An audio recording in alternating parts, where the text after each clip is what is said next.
El comentario de Tomás Mochati. La cosa se parece a las arenas movedizas. No hay tierra firme, otros dicen que es como una gelatina. Sea lo que sea, todo está por verse y no hay mucho de qué agarrarse. Se lo explico. En la discusión sobre el nuevo itinerario constitucional, más allá de las buenas palabras de estos 8 negociadores representantes de partidos políticos, ellos están llenos de desconfianza entre ellos. Es posible que se llegue a un acuerdo, pero la verdad es que en Apruebo Dignidad y en el Partido Comunista se hace el siguiente cálculo. Dicen, perdimos la oportunidad histórica de tener una constitución como nosotros queríamos, una constitución que permitía nuestros mejores y más anhelados sueños. Por torpeza, tonteras, mezquindades, estupideces, incapacidad de comunicar, la mentira de los otros. La verdad es que perdimos la gran oportunidad. ¿Qué hacemos ahora? Y es verdad que el proceso terminó con el plebiscito de salida, porque así lo repitieron una y otra vez Gabriel Boric, Camila Vallejo, decían si hay rechazo sigue la actual constitución. Pero cuando vieron que perdería el apruebo, Gabriel Boric sacó una especie de conejo del sombrero, una nueva tesis de que el proceso sigue para siempre, hasta que haya un nuevo texto, hasta la eternidad. Eso es muy raro desde el punto de vista del derecho, pero lo dijeron. Y legalmente, en verdad, lo que se requiere es otro plebiscito, porque yo creo que el único acuerdo que está vigente es el del 15 de noviembre. Un sector del Frente Amplio y del Partido Comunista no desean nada, no desean una nueva constitución. ¿Por qué? Porque la elección de una nueva convención, con el clima que hay en el país, la van a perder. Saldría una constitución totalmente, además, distinta de la que quieren. Y si es aprobada, se cerraría el tema constitucional quizá por cuántos años. Sería una segunda derrota. Por eso prefieren esperar hasta encontrar una nueva oportunidad. Esos son sectores del Frente Amplio y del Partido Comunista. Incluso el Partido Comunista, de haber convención, ahora está diciendo que desea un quórum especial. Hasta hace poco más de 2 meses criticaba el quórum de la anterior convención de los 2/3. ¿Se acuerdan ustedes? La criticaba. Ahora, de haber convención, lucha para que haya 2/3. Aquí no hay ningún principio, sino simplemente cálculo. Como creen que la izquierda más radical va a perder en una elección, las cosas están complicadas para ello, luchan ahora por lo que denigraban hace poco más de 2 meses. Guillermo Tellier lleva en esto la voz cantante, de manera que el veto que le reclamaban a la derecha ahora lo quieren tener ellos. Otros creen que el que la derecha haya aceptado un Estado social y democrático de derecho es ya una gran victoria. Creen que la derecha fue en verdad derrotada al tener que someterse a una constitución socialdemócrata. Y socarronamente además dicen que finalmente la aplicación práctica de las constituciones la hacen los jueces. Y hay más jueces de izquierda que de derecha. Y a medida que pase el tiempo serán más y más los de izquierda. Por lo tanto, dicen, ahí está el punto. Como el PPD y el Partido Socialista estuvieron entre los perdedores al apoyar el texto constitucional, ellos saben que cualquier elección se les pone cuesta arriba. Por eso, en estos últimos días empezó a circular la siguiente opción en el Partido Socialista: que la convención no sea elegida por la gente, sino que sea elegida en el Congreso, con expertos, y que el texto resultante de estos expertos sea revisado por el Congreso y luego plebiscitado. Eso es lo que está, la idea que está surgiendo en el Partido Socialista. O sea, nada de elección de convencionales, nada de plebiscito. La regla entonces es, los políticos son democráticos y les gustan las elecciones, pero no cuando se pueden perder. Los políticos han tenido volteretas increíbles. Hace poco el Frente Amplio, al apoyar la Constitución rechazada, proponía, ustedes lo recordarán, que el Poder Judicial se transformara en una especie de servicio, bajarlo de categoría. Las críticas al Poder Judicial y en especial a la Corte Suprema eran agudas, destructoras, definitivas. Pero resulta que ahora el Frente Amplio, representado por el diputado Diego Ibáñez, dice que los únicos que pueden fiscalizar el respeto, el cumplimiento a los 12 principios o bordes constitucionales que ya acordaron son, usted lo adivinó, los jueces de la Corte Suprema, nadie más. O sea, en 2 meses pasaron de ser malos esos jueces a ser muy buenos. Si usted pretende que yo le dé una explicación, no se la puedo dar, pero podría tener solo una. Se dieron cuenta que gozan de mayoría política en la Corte Suprema. Solo eso y nada más. Es la misma politización, y hago un paréntesis, que ocurre con muchos fiscales. Si usted revisa lo que dicen en redes sociales, algunos de ellos con una odiosidad, una falta de ponderación y en algunos casos de posiciones extremistas, es claro que no otorgan garantías a todos. Todo esto fue permitido por el ex fiscal nacional Jorge Abbott. Es el sistema el que se está deteriorando. Pero volvamos a lo que le contaba. Es posible que se llegue a un acuerdo constitucional basado en una tesis. La tesis es salvar los muebles. La izquierda, que no se haga nada, o que se obtenga lo más posible dentro de esta situación. De la derecha, luego del hondo respiro aliviado de la noche del 4 de septiembre, les interesa que siga operando ¿qué? Que siga operando el mercado. Aunque sea con más limitaciones, que sea un mercado más chico, con un Estado más grande, pero mercado. O sea, todos están buscando obtener una especie de pellizco en medio de mucha precariedad. No se ve por ahora ningún dirigente emergente, algún estadista, algún ex que se la pueda. O sea, hay que contentarse con los pellizcos. Mientras tanto, el gobierno se ha transformado en un especialista en dar peleas que significan derrotas. En un intervencionismo pleno de desparpajo, el gobierno se ha involucrado en la elección de la presidencia de la Cámara de Diputados. Un poder entrometiéndose en otro. La persona mandatada por Gabriel Boric es Analía Uriarte, la ministra socialista. Ha estado casi habitando en el Congreso. Se reúne, propone, argumenta, negocia. La próxima vez que los parlamentarios invoquen su autonomía, tenemos todos que mirarlos con sospecha. El gobierno no entiende que el 4 de septiembre fue derrotado y que la vocera del apruebo, Carol Cariola, no puede seguir por la vida como si nada hubiera ocurrido. El problema es que hay un acuerdo firmado por la Democracia Cristiana, el Partido Socialista, el PPD, el Partido de la Gente, el Frente Amplio, el Partido Comunista, que fue firmado en marzo, cuando las encuestas todavía daban ventaja al apruebo. Analía Uriarte dijo que estaba dispuesta a comprometer todo su capital político para que Carol Cariola fuera presidenta de la Cámara de Diputados. Pero la candidatura de Carol se cayó, no tiene los votos. El capital político de Analía no alcanzó. Esta es una derrota para el gobierno. El Partido de la Gente dijo que cree en la democracia digital, que hará la consulta a su gente si les gusta Carol. Franco Parisi ya dio su opinión. Dijo, haré todo lo posible para que Carol Cariola no sea la próxima presidenta de la Cámara. Y más allá de esta democracia digital, Franco es el hermano mayor en el Partido de la Gente. O sea, el Partido de la Gente ya decidió. Hay otra señal. Hace unos días, el Partido de la Gente y la derecha se unieron y destituyeron a la presidenta militante de Revolución Democrática de la Comisión de Agricultura. O sea, la soga se está apretando y comienza a ahogar al gobierno. Todo esto pese al capital de Analía, digo yo. Lo de la democracia cristiana es bien particular.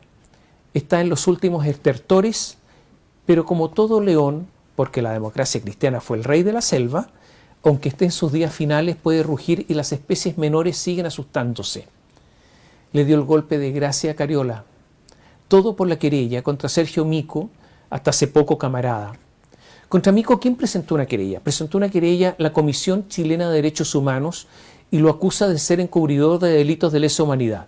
Yo les ruego, por favor, no confundir la Comisión Chilena de Derechos Humanos con el Instituto Nacional de Derechos Humanos. La Comisión Chilena de Derechos Humanos fue fundada en plena dictadura de Pinochet por un insigne DC, Jaime Castillo Velasco, pero poco a poco fue penetrada por personas de la órbita del Partido Comunista hasta que se hicieron de ella. Carlos Margota, que es presidente de esa comisión, fue, por ejemplo, rector de la desaparecida Universidad Arcis, cuando estaba estrechamente vinculada al Partido Comunista, en la época en que recibió millones de dólares del régimen chavista venezolano. Los vínculos son muy estrechos. Más allá de la defensa de Mico, entonces, aquí hay viejas cuentas pendientes. La exigencia de la democracia cristiana, de que el Partido Comunista diga que no apoya la querella, le pidieron eso y nada más. Solo eso y nada más, solo tuvo como respuesta del Partido Comunista que eso era un chantaje inaceptable.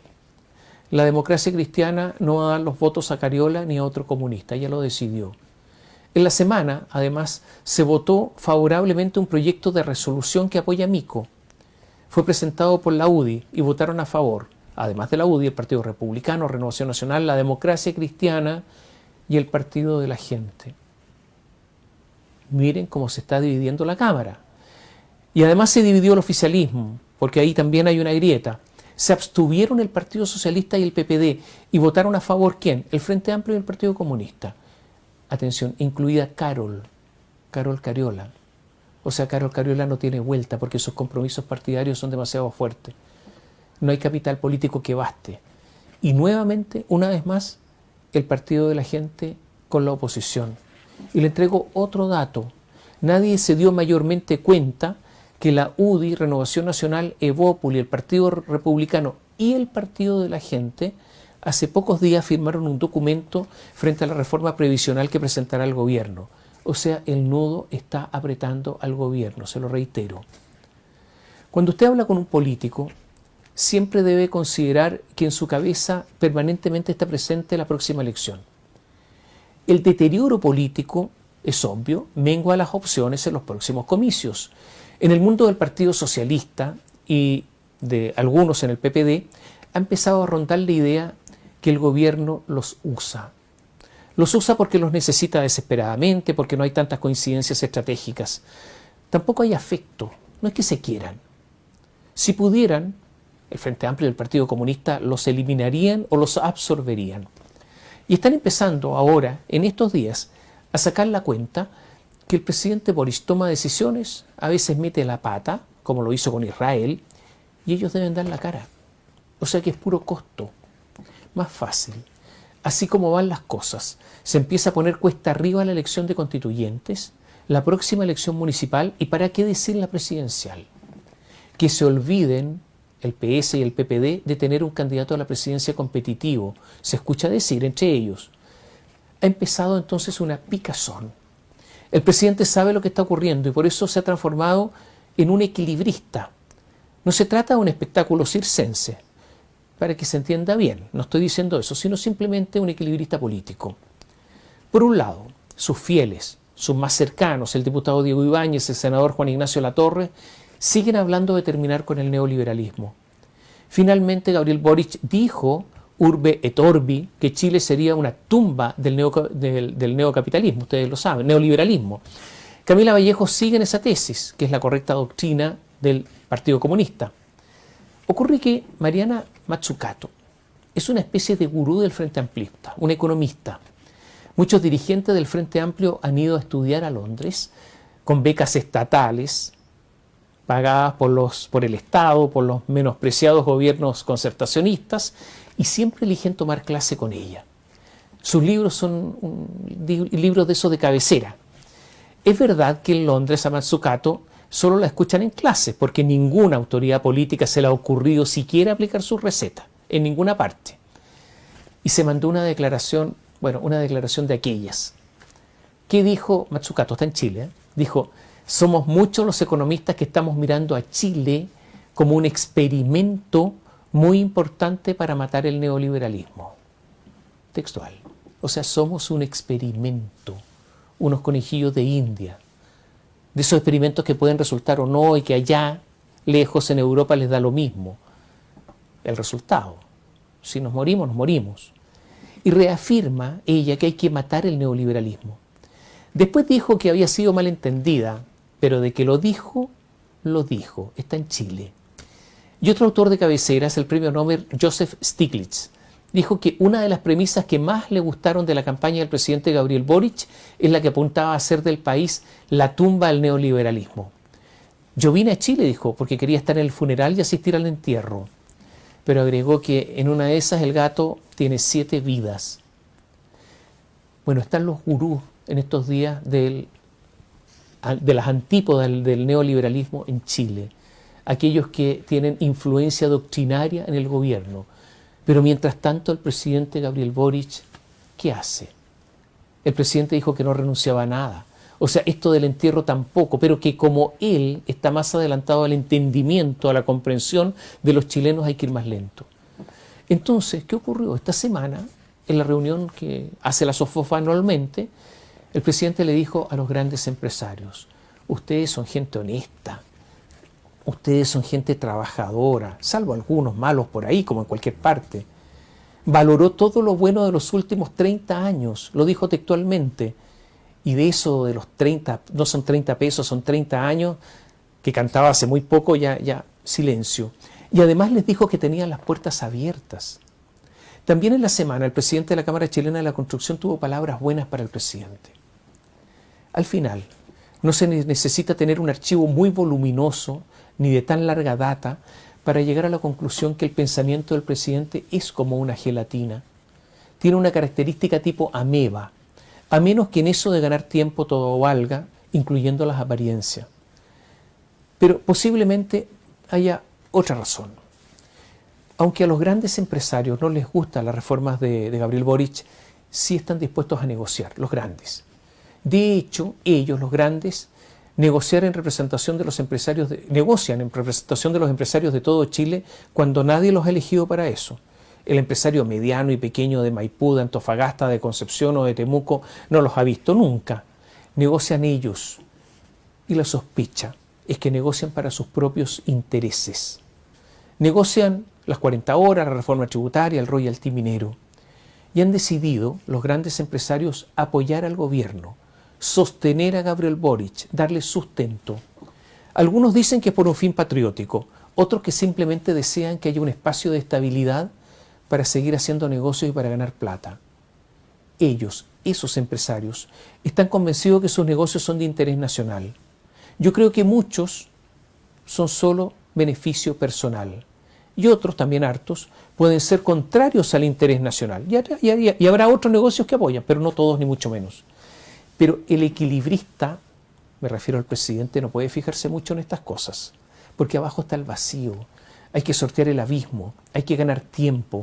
Y si ahora digo algo que se contrapone a lo que dije hace poco, bueno, después podré también decir lo que decía anteriormente y no va a pasar nada.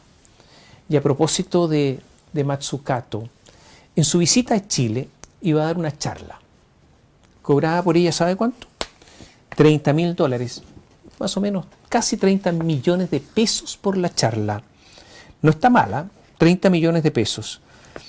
Es como, no, un caso de neoliberalismo personal, puede ser, de la Mazzucato.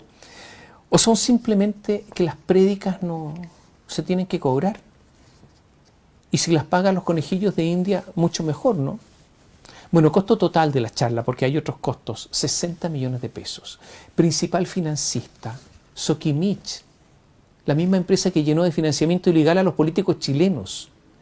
A última hora, cuando se supo públicamente, la Mazzucato se bajó de la charla. Pero si no se hubiera sabido públicamente, se habría hecho sin inconvenientes. Fue solo un asunto de opinión pública. Y lo digo no porque en su tiempo y ahora no tuviera razón. Sokimich está dedicada al... la criticaron el PPD y Carolina Toá en su tiempo, y tenían razón, digo. Sino que, evidentemente, que estas son las contradicciones no solamente de la antigua política, sino de la nueva política. Sokimich está dedicada, como ustedes saben, al litio. La socia de Sokimich es la China Tianqi. Los chinos se están presionando ahora para que la Fiscalía Nacional Económica chilena elimine las restricciones que le impuso cuando compró parte de Sokimich. Los chinos tienen ahora contratados como lobista a el más gran lobista de Chile, Enrique Correa. Los chinos despidieron a Certa de Cristina Vitar porque no le gustaron sus servicios. Hay que estar con los pies de plomo en este mundo. Pero lo cierto es que Mazzucato iba a ser financiada por Julio Ponce Lerú. Una más. Mazzucato estuvo en un laboratorio en su visita a Chile. Es el laboratorio de gobierno. ¿Sabía usted que existía? Sí, se llama Laboratorio de Gobierno, una agencia dependiente del Ministerio de Hacienda cuya función es, y esto es textual, co-crear soluciones a problemas públicos prioritarios e instalar capacidades para innovar en las instituciones públicas. Suena maravilloso. Mazzucato escuchó una exposición de Heidi Berner, coordinadora de modernización del Estado del Ministerio de Hacienda. ¿Laboratorio? ¿Usted había escuchado esto?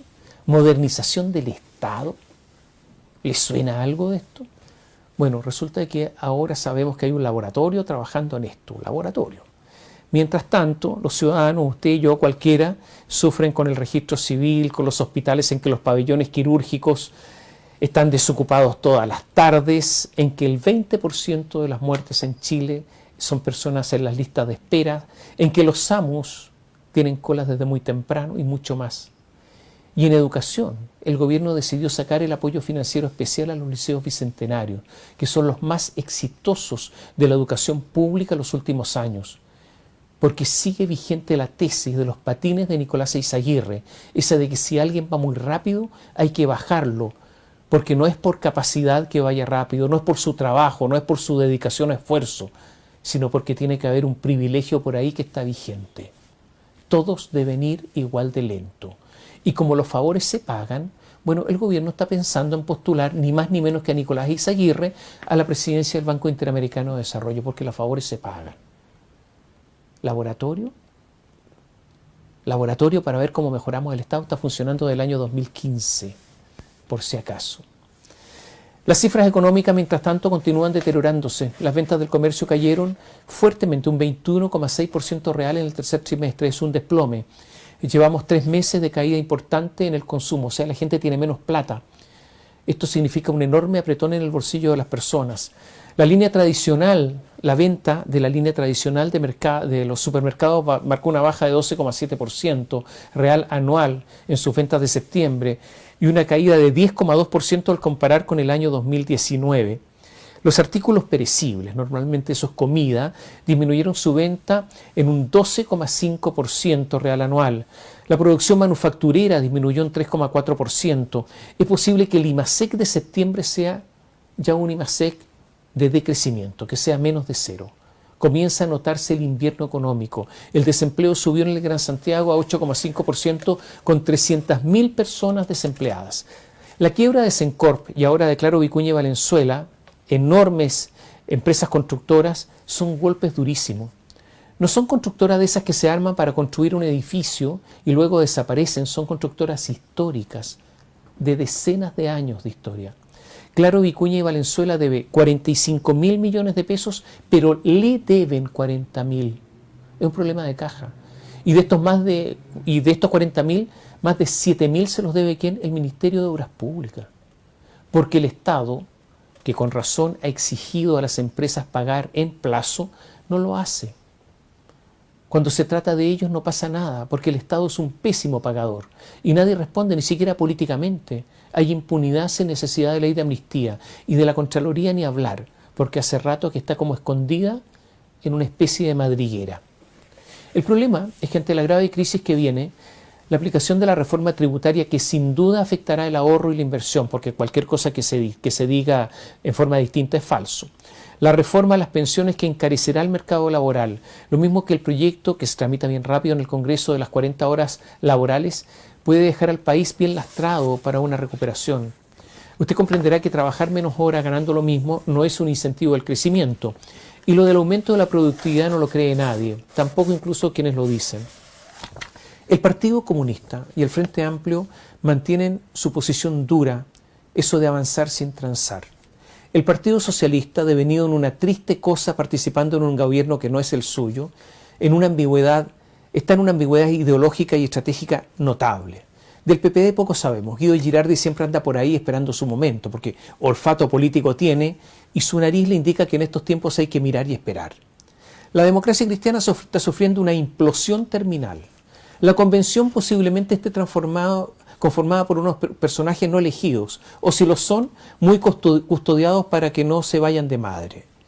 Los empresarios, los grandes, cuidando el metro cuadrado, porque no les da para más. Ni siquiera en los grandes empresarios una palabra, para desconcentrar la economía. Y de Gabriel Boric tampoco se escucha una palabra también acerca de la concentración económica, porque por estos días hay que ser amigos. Y la derecha esperando su oportunidad, y los ciudadanos sometidos a la delincuencia y la inflación. ¿Y el presidente? ¿Qué pasa con el presidente? Bueno, a veces parece más un comentarista, con frases grandilocuentes, frases como: en un Estado de Derecho la violencia es inaceptable y debe ser atacada con la mayor decisión. O cuando el presidente se sorprende porque las personas están dejando de hacer cosas porque tienen miedo, no pueden salir en la noche. Yo solo recuerdo que la explicación que se dio para entregar el programa muy encima de las elecciones a última hora fue que habían escuchado a mucha gente. Yo no sé cómo el presidente se sorprende ahora. Entonces, del presidente de verdad no sé qué decir, salvo que no sé si tiene alguna convicción. Si con la plata de todos está recién aprendiendo y no es un muy buen alumno, yo diría que es un mal alumno, de esos que se equivocan a cada rato. Si después de la derrota dice cualquier cosa para ganar tiempo, si a lo mejor cambió o ahora piensa de otra manera, si es solo una cuestión de cómo despierta en la mañana o simplemente las convicciones se han transformado en una enorme gelatina que si eso es así, no vale ni siquiera la pena analizar.